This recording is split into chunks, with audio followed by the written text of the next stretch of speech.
Long life, now we feeling it again. Better hold tight, we on this ride that never ends. Going all night, can you feel this energy? This is where we're meant to be. For today's munting vlog, ito naman po ang inyong Chaura at muling napagala kasama ang kanyang mga buig na barkada. So for today's video ay maggagawa tayo ng napakasarap at napaka-special na nilupak.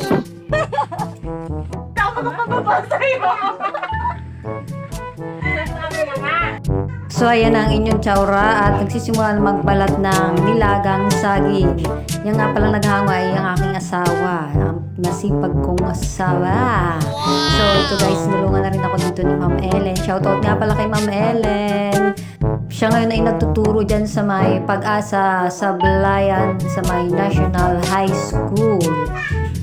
So ito guys ay inupuan na namin para matapos na agad at masimulan na ang pagbabayo. Ito namang si Ma'am Alaysa ay nagsimula ng magbalat ng 2 nyog para panglawak sa nilupak mamaya.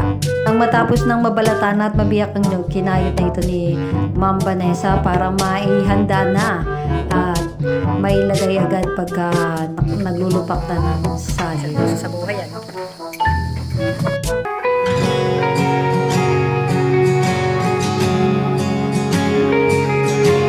Ito na nga, nagsimula na nga maglupak ang love team ng aming barkada. Just lang, huwag seryosohin. Magbayo ay di biro.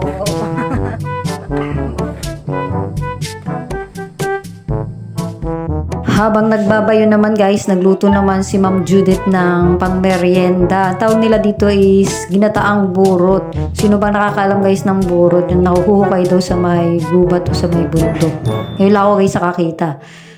So ito naman guys, dahil napagod na nga si Ma'am Vanessa, inago naman ng aking mister ang pagkakayod ng nyog.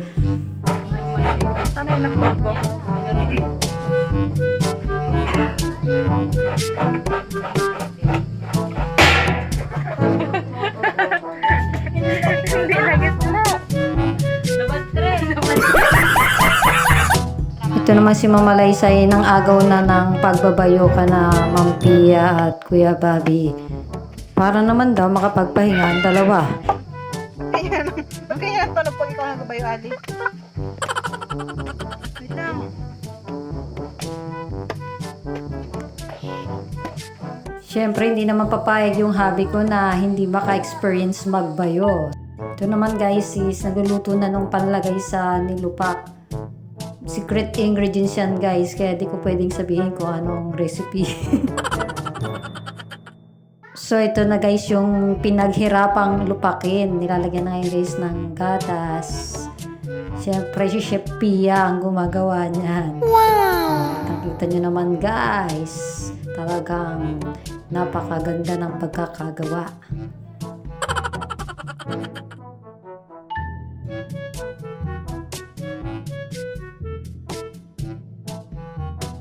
Pagkatapos niyan guys ay pipinisin. Parang palitada ng simento. So ayan guys, diba?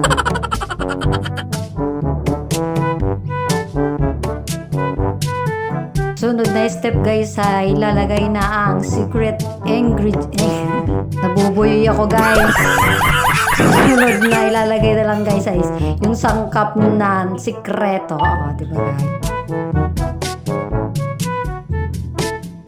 Excited ng matikman ng 2 kilos yung nilupak, nakabantay na guys. So ito pa, pakikinisin uli guys, ikakalat yung secret ingredients.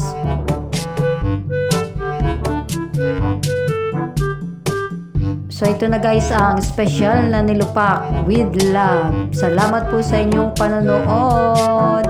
God bless!